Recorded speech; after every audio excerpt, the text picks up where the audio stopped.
हरे कृष्णा। गुड्डू की दुनिया में आप सभी का बहुत बहुत स्वागत है। तो आज हम हरी हरी बोल सीरीज में एक कहानी लेकर आए हैं। कहानी का शीर्षक है कॉपी पेस्ट साभार। बेटियों को स्वतंत्र बनाने के प्रयास में उसे स्त्री बनाना भूल गए हैं। मैं एक ज्योतिषाचार्य हूँ। प्रतिदिन मेरे पास अनेक माता पिता अपनी संतानों के लिए समस्याएं लेकर आते हैं, विशेषकर अपनी बेटियों के विवाह को लेकर। ये एक प्रसंग मैं आप लोगों को सुना रही हूँ। मैडम, हमारी बेटी 30 वर्ष की हो गई है, लेकिन अभी तक शादी के लिए तैयार नहीं है। हम जो भी कहते हैं उसकी ज़िंदगी में हमारी कोई बात मायने ही नहीं रखती। अब तो लगता है जैसे वो हमारी बेटी ही नहीं है। और दुर्भाग्यवश ऐसे मामलों की संख्या दिन ब दिन बढ़ती जा रही है। जब मैंने इन समस्याओं को गहराई से समझने का प्रयास किया तो मेरे अनुभव और अंतर्मन ने जो उत्तर दिए उन्हें आज मैं आप सभी से साझा करने जा रही हूँ। माता पिता की यह आम शिकायत होती है कि हमारी संतानें हमारी नहीं सुनती, उनके जीवन में हम जैसे महत्वहीन हो गए हैं। पर क्या इसमें केवल बच्चों की गलती नहीं है? गलती है नहीं। जिस उम्र में उनके मन में ममता, सहनशीलता और त्याग के बीज बोने थे, हमने वहां केवल महत्वाकांक्षा का जंगल उगा दिया। मूल गलती वहां हुई जब आपने अपनी बेटी को सिर्फ आत्मनिर्भर बनाने का लक्ष्य रखा, पर उसे एक स्त्री बनाना ही भूल गए। मैं यह नहीं कह रही कि शिक्षा देना या स्वतंत्र बनाना गलत है, पर यह मान लेना कि जीवन में केवल नौकरी, पदोन्नति और आत्मनिर्भरता ही सब कुछ है, यह सोच स्वयं में एक बहुत बड़ी भूल बन जाती है। आज समाज में क्या हम क्या देख रहे हैं? विवाह में अनावश्यक देरी, लड़कियों द्वारा विवाह के लिए अत्यधिक और अव्यावहारिक शर्तें, विवाहित जीवन में असंतुलन और अलगाव, और यहाँ तक कि एक्स्ट्रा मैरिटल अफेयर। जब माँ बाप ने उसे सिर्फ उड़ना सिखाया तो उसने लौट कर आना सीखा ही नहीं।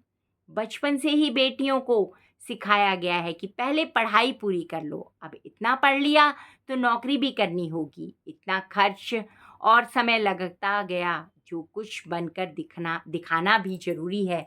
जब इतना समय लग गया तो अब कुछ बनकर दिखाना भी जरूरी है। जब नौकरी मिल गई तो कहा अब करियर की ग्रोथ जरूरी है, प्रमोशन आने वाला है, अभी शादी नहीं करूंगी। शादी तभी करूंगी जब लड़का मेरे शहर में काम करता हो। मैं क्यों अपनी नौकरी छोड़ूं? वो छोड़े, मैं किसी के लिए एडजस्ट नहीं करूंगी। इस बीच बढ़ती उम्र और बढ़ती गई, माँ बाप की भी और बेटी की भी। साथ ही बढ़ता गया तनाव। लेकिन अब बेटियों को कोई अंतर नहीं पड़ता। माता पिता कहते हैं हमारी बेटी अब हमारी नहीं रही है, उसके अंदर हमारे लिए कोई भावना नहीं है, कोई संवेदना नहीं बची हुई। पर जरा सोचिए, ऐसा हुआ क्यों?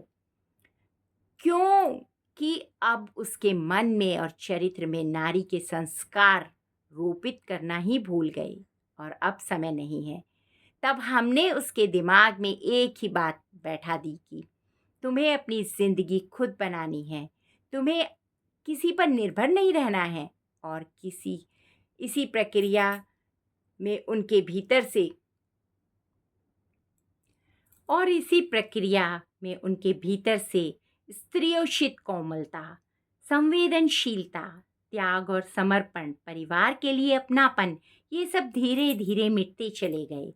और आज वही बेटी इतनी स्वतंत्र हो गई कि ना उसे माता पिता की जरूरत है, ना जीवन साथी की। बेटी को मजबूत बनाया लेकिन मुलायम दिल छीन लिया। अब वो जीवन के फैसले लेती है, पर दिल से नहीं, दिमाग से। यह सोचने की बात है। मेरी यह बात ना तो बेटियों की शिक्षा के विरोध में है और ना ही किसी की भावना को ठेस पहुंचाने के लिए है। बस मैं इतना कहना चाहती हूँ कि स्वतंत्रता आवश्यक है, पर स्त्रीत्व की पहचान भी उससे अधिक आवश्यक है। बेटी को पढ़ाओ बढ़ाओ, पर साथ ही साथ उसे नारी बनाओ, उसके भीतर संस्कार और संवेदना का दीपक जलाओ। वरना एक दिन वही बेटी ना आपकी रहेगी और ना ही खुद की। अगर अच्छा लगा हो तो प्लीज़ लाइक, सब्सक्राइब, शेयर करना ना भूलें। मैं किसी बेटी की एजुकेशन के ख़िलाफ़ नहीं हूँ या बेटियों के ख़िलाफ़ नहीं हूँ, लेकिन मैं ये चाहती हूँ कि सबकी बेटियाँ पढ़ लिख कर अच्छी बहुएँ, अच्छी बेटियाँ रहें, उनके मन कोमल रहें और समय पर उनके विवाह हों और अच्छी घर संस्कार मिले उनको। तो अगर आपको अच्छा लगा हो तो प्लीज़ अपनी जो भी आपके विचार हैं कमेंट्स में ज़रूर प्रकट करें। धन्यवाद। जय जय श्री राधे।